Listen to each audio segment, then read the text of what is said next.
इब्रानियों के नाम पत्री 2 अध्याय। इस कारण चाहिए कि हम उन बातों पर जो हमने सुनी हैं और भी मन लगाएं, ऐसा न हो कि बहकर उनसे दूर चले जाएं।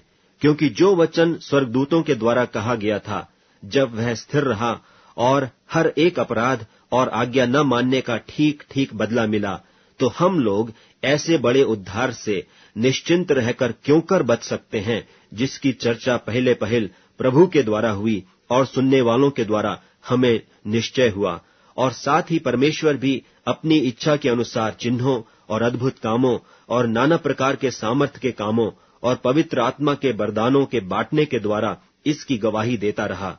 उसने उस आने वाले जगत को, जिसकी चर्चा हम कर रहे हैं, स्वर्गदूतों के अधीन न किया, वरन किसी ने कहीं यह गवाही दी है कि मनुष्य क्या है कि तू उसकी सुधि लेता है, या मनुष्य का पुत्र क्या है कि तू उस पर दृष्टि करता है। तूने उसे स्वर्गदूतों से कुछ ही कम किया। तूने उस पर महिमा और आदर का मुकुट रखा और उसे अपने हाथों के कामों पर अधिकार दिया। तूने सब कुछ उसके पांवों के नीचे कर दिया। इसलिए जबकि उसने सब कुछ उसके अधीन कर दिया, तो उसने कुछ भी रख न छोड़ा जो उसके अधीन न हो। पर हम अब तक सब कुछ उसके अधीन नहीं देखते, पर हम यीशु को, जो स्वर्गदूतों से कुछ ही कम किया गया था, मृत्यु का दुख उठाने के कारण महिमा और आदर का मुकुट पहने हुए देखते हैं, ताकि परमेश्वर के अनुग्रह से हर एक मनुष्य के लिए मृत्यु का स्वाद चखे।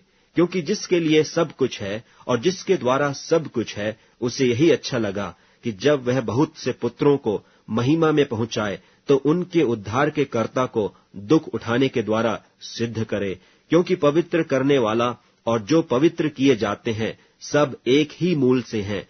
इसी कारण वह उन्हें भाई कहने से नहीं लजाता, पर कहता है कि मैं तेरा नाम अपने भाइयों को सुनाऊंगा, सभा के बीच में मैं तेरा भजन गाऊंगा। और फिर यह है कि मैं उस पर भरोसा रखूंगा। और फिर यह है कि देख, मैं उन लड़कों सहित जिससे परमेश्वर ने मुझे दिए, इसलिए जबकि लड़के मांस और लहू के भागी हैं, तो वह आप भी उनके समान उनका सहभागी हो गया, ताकि मृत्यु के द्वारा उसे, जिसे मृत्यु पर शक्ति मिली थी, अर्थात शैतान को निकम्मा कर दे, और जितने मृत्यु के भय के मारे जीवन भर दासत्व में फंसे थे, उन्हें छुड़ा ले। क्योंकि वह तो स्वर्गदूतों को नहीं, वरन इब्राहिम के वंश को संभालता है। इस कारण उसको चाहिए था कि सब बातों में अपने भाइयों के समान बने, जिससे वह उन बातों में जो परमेश्वर से संबंध रखती हैं, एक दयालु और विश्वास योग्य महायाजक बने, ताकि लोगों के पापों के लिए प्रायश्चित करे। क्योंकि जब उसने परीक्षा की दशा में दुख उठाया, तो वह उनकी भी सहायता कर सकता है जिनकी परीक्षा होती है।